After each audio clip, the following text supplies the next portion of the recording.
Do you know how many Heisman quarterbacks have won an NFL playoff game in the last 25 years? Anyone? One. Tim Tebow. If you aren't familiar with Tim Tebow, he was one of the best college players of all time who failed miserably in the NFL. He was drafted by the Broncos, traded to the Jets, traded to the New England Patriots, and is now a free agent. He's currently an analyst for ESPN's SEC Nation. My point of all this is, even though you may believe in your heart of hearts that you were destined for one thing, the dynamics of life may lead you in a completely different direction. When I graduated from Gabriel, I was thinking I wanted to go to UCLA and study political science. My plan was to go to Santa Monica College and transfer to UCLA in 2 years. That didn't quite work out. I moved to Santa Monica with my BFF. I don't recommend this. Both our parents didn't want us working while in school, so we didn't get much schoolwork done. Our parents paid expenses, and we both had graduation money to burn. I failed most of my classes the second semester, mainly because I didn't go. Now flash forward 1 year.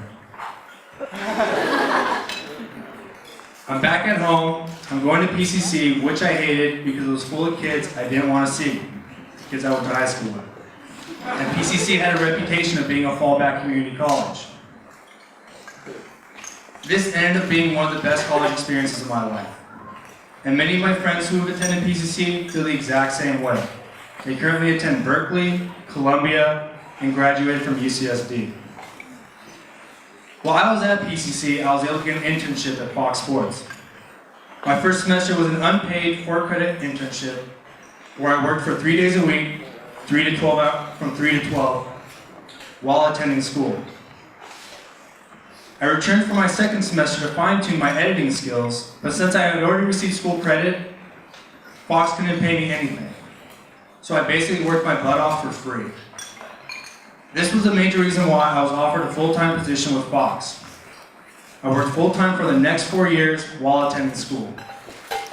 I learned most of my editing and producing skills, and most of all, real-world experience, which has been invaluable to me.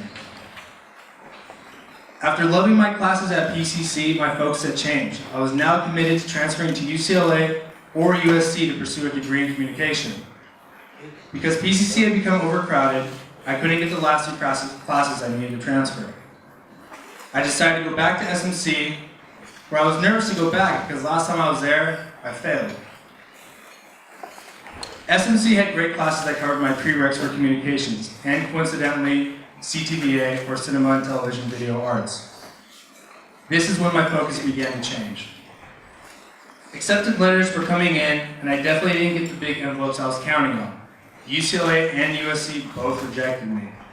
It really sucked. CSUN was my safety school, and the school I got accepted to, so that was a logical choice. After 1 semester studying communications and 1 too many theory classes, I realized communications wasn't my jam. After speaking with my counselors at CSUN, they suggested I pursue my passion and become a CTVA major. This was in 2010 when Cal States were having huge budget cuts and reduced classes. I used the next semester to take classes at East LA College to fill my prereqs. East LA had great CTVA classes where I managed and hosted an ELAC radio show called Fonzie and the Riot, which is a 30-minute sports talk show. At this school, I was able to get the classes I needed to become a CTVA major. While studying at CSUN, I have made a few television productions. I've made a PSA for PTSD, a documentary, 2 short films, I've directed a live musical performance, and I've written a few screenplays. I have loved every minute I have spent at CSUN, and I will be graduating this May with a BA in Cinema and Television Video Arts. While my unconventional path led me through 3 different community colleges and added a few extra years to my college experience, I've learned a lot along the way.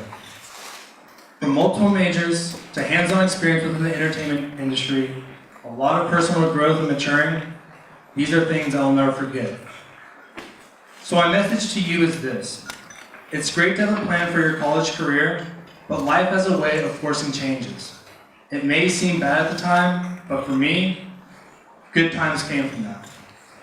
It's all about how you approach these challenges. It's in your hands to determine how your life will be.